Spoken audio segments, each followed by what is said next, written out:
નમસ્કાર મિત્રો, હું ચુડાસમા પરસોત્તમ આપ દરેક મિત્રોનું ટીમ આઝાદ વતી દિલથી સ્વાગત કરું છું। મિત્રો, આજના વિડીયોની અંદર એક એવા પ્રશ્ન વિશેની વાત કરવાની છે જે હાલ ખૂબ જ ચર્ચામાં ચાલી રહ્યો છે। જે આ મિત્રો વાત કરું છું પીએસઆઈના પરિણામની। પીએસઆઈની લેખિત પરીક્ષા છે તે લેવાઈ ગયા બહુ ઝાઝો બધો ટાઈમ થઈ ગયો છે, પરંતુ હજી સુધી પીએસઆઈના પરિણામને લગતી કોઈ પણ જાતની ઓફિશિયલ નોટિફિકેશન નથી કે કેટલી તારીખ આજુબાજુ પરિણામ આવી જશે।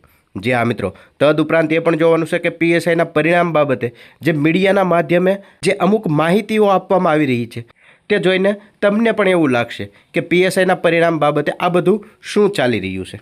જે આ મિત્રો શું છે સંપૂર્ણ વિગત જો તમે પણ જાણવા માંગતા હોય તો વિડીયોને ખાસ કરીને અંત સુધી અવશ્ય જુઓ। સૌપ્રથમ માહિતી જોઈએ તો 2 ઓક્ટોબરના રોજ મીડિયાના માધ્યમે આપણને એક એવી માહિતી મળે છે કે પીએસઆઈનું પરિણામ ટૂંક જ સમયમાં મતલબ કે થોડા જ દિવસોમાં આવી જશે।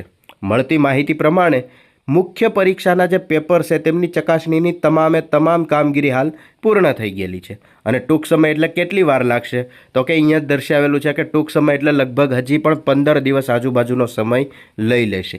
જે આ મિત્રો આ માહિતી છે તે 2 ઓક્ટોબરે આવેલી હતી અને 15 દિવસ આજુબાજુ હજી પણ પીએસઆઈના પરિણામને વાર લાગી શકે તો લગભગ 15થી લઈને 17 ઓક્ટોબર સુધીમાં પીએસઆઈનું પરિણામ આવી શકે છે। આવી માહિતી આપણને મીડિયાના માધ્યમે મળી, પરંતુ આ માહિતી પહેલાં આ માહિતી તમે અહીંયા જોઈ શકો છો કે પીએસઆઈનું પરિણામ થોડા દિવસોમાં જાહેર થશે। સૂત્રો દ્વારા મળતી માહિતી મુજબ મુખ્ય પરીક્ષાના પેપરની ચકાસણીની તમામ કામગીરી હાલ પૂર્ણ પણ થઈ ગયેલી છે।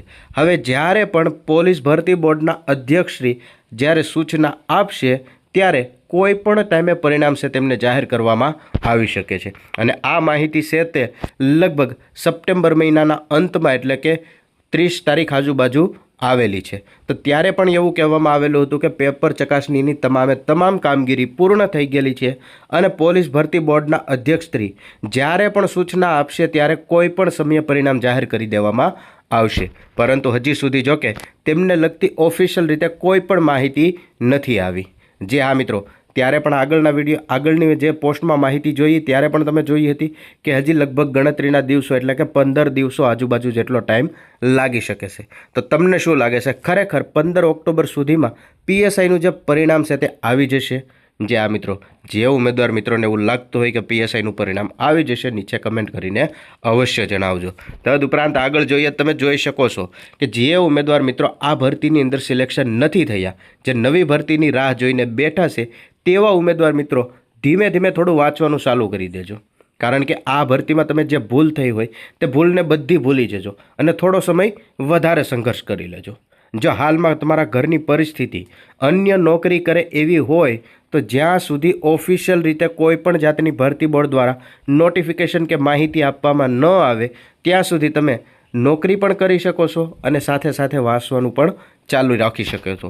જે હા મિત્રો, કારણ કે 2026-27માં ભરતી આવશે તે ફાઇનલ જ છે, પરંતુ જ્યાં સુધી ઓફિશિયલ રીતે કોઈ નોટિફિકેશન ન આવે ત્યાં સુધી તમારા ઘરની પરિસ્થિતિ પ્રમાણે તમે અન્ય નોકરી કરી શકો છો અને સાથે ધીમે ધીમે વાંચવાનું પણ ચાલુ રાખી શકો છો। કારણ કે તમે જોયું એમ આપણે આગળની માહિતીઓ જોઈ કે કુલ લગભગ 14,283 જેટલી જગ્યાઓ ઉપર બિન હથિયારી, હથિયારી, એસઆરપીએફ, હથિયારી PSI, wireless PSI, technical operator અને પીએસઆઈ એમટી જે મોટર ટ્રાન્સપોર્ટ છે તેમની અંદર લગભગ 2026-27માં કેડર પ્રમાણે કુલ 14,283 જેટલી જગ્યાઓ પર ભરતી આવશે તે ફાઇનલ જ છે, પરંતુ જ્યાં સુધી ઓફિશિયલ રીતે નોટિફિકેશન ન આવે ત્યાં સુધી તમારે રાહ જોવી પડશે। ઓફિશિયલ નોટિફિકેશનની અંદર તમામ માહિતી કવર કરવામાં આવતી હોય છે કે કઈ તારીખથી લઈને કઈ તારીખ સુધી ફોર્મ ભરાશે, કુલ કેટલી જગ્યાઓ છે, કેડર પ્રમાણે કેટલી જગ્યાઓ છે, કેટેગરી વાઇઝ કેટલી જગ્યાઓ છે, સિલેબસ કેટલો છે, ત્યારબાદ ફિઝિકલ કઈ રીતનું રહેશે, આ તમામ માહિતી છે તે ઓફિશિયલ નોટિફિકેશન આવે તેમની અંદર આવતી હોય છે। તદુપરાંત આવી પોલીસને લગતી તદ્દન નવી માહિતી જોતા રહેવા માટે હમણાં જ ચેનલને સબસ્ક્રાઈબ જરૂરથી કરી લેજો।